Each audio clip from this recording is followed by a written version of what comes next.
मसाला sweet corn. जबंग नाम के गांव में निरंजन नाम के एक किसान ने मक्के का फसल उगाया था। जब फसल काटने की बारी आई तब वो अपने जीजाजी मनु जो कि मार्केट कॉन्ट्रैक्टर था उनके पास गया। निरंजन मनु से, जीजाजी फसल काटने की बारी आई है। हरी कह रहा था कि आप सिफारिश करेंगे तो वो फसल खरीद लेगा मुझसे। तब मनु, अरे उसका क्या है, वो मेरे पास भेजेगा माल को। तब क्योंकि तुम मेरे साले हो मैं ज्यादा दाम में बेचूंगा, आखिर नुकसान तो मेरा ही होगा ना। और इस बार तो लगता है सबने स्वीट कॉर्न का ही फसल उगाया है। लगता है लोग भी खा खा कर ऊब गए हैं। अब स्वीट कॉर्न का कोई डिमांड ज्यादा नहीं रहा, सब वही पुराने मक्के भुट्टे का ही डिमांड कर रहे हैं। तब निरंजन, अरे जीजाजी मैंने कब कहा कि आप नुकसान उठाओ, पर आप तो रेट बहुत कम बोल रहे हैं। वहाँ बाजार में एक छोटे से पेपर कप में स्वीट कॉर्न 100 रुपए में बेचते हैं, पर लगता है आप मुझे वो दाम नहीं देंगे जो मैं चाहता हूँ। ठीक है कोई बात नहीं, मैं कोई और ग्राहक ढूंढ लूंगा, कहकर वहाँ से चला गया। उसके बाद मनु अपने असिस्टेंट जोजी से, क्यों जोजी कैसा झलक दिया मैंने उसे, अब इस मार से वो मेरा साला उठ नहीं पाएगा।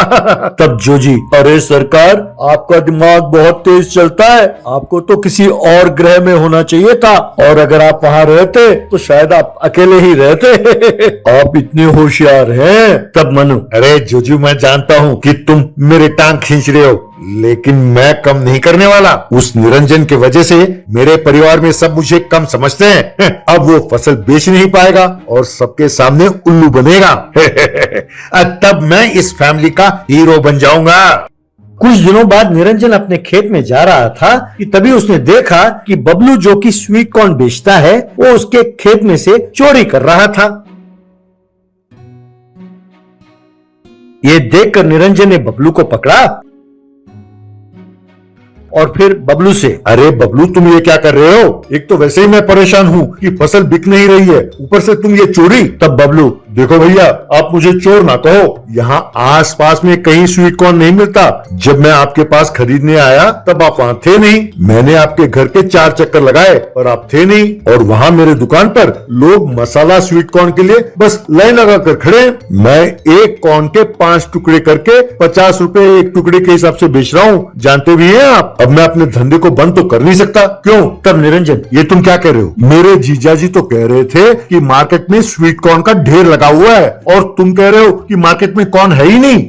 तब बबलू, अरे भैया आप अपनी जीजाजी की बात रहने दो, वो तो बहुत बड़ा चोर है। मैं तुम्हारा सारा फसल खरीदूंगा। शहर में मैं 4 मसाला कॉर्न का ब्रांच खोल रहा हूँ। अगर तुम्हें यकीन ना हो तो मेरे साथ एक दिन मेरी दुकान पर चलो, तुम्हें सारी बात समझ में आ जाएगी। बाद में निरंजन और बबलू मिलकर बबलू के ठेले के पास पहुंचे। वहां बबलू ने स्वीट कॉर्न का मसाला स्वीट कॉर्न बनाया।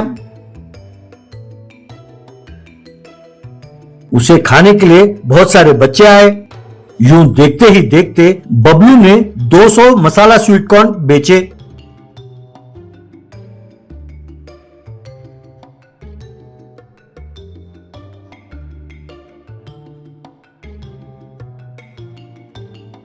यूं जैसे ही रात हुई तब बबलू निरंजन से, क्यों भैया आपने देखा, अब तो आपको यकीन हो गया ना, अगर अपना फसल आप मुझे बेचोगे तो अपने जीजाजी के मुंह पे तमाचा मारा जैसा होगा। मैं आपको पार्टनर बनाने के लिए तैयार हूँ। ये सुनकर निरंजन खुशी खुशी मान गया। जैसे ही इस बात की खबर मनु को मिली वो निरंजन के खेत में कुछ लोगों के साथ फसल चुराने पहुंचा।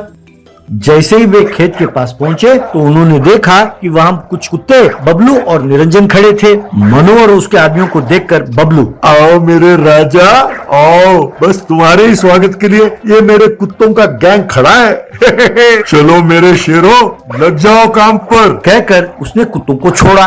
बस फिर क्या था, सब कुत्तों ने मिलकर मनु और उसकी टोली पर हमला किया और खूब काटा। बस फिर क्या था, वे सब वहाँ से भाग गए। फिर कभी मनु ने निरंजन से या बबलू से पंगा नहीं लिया।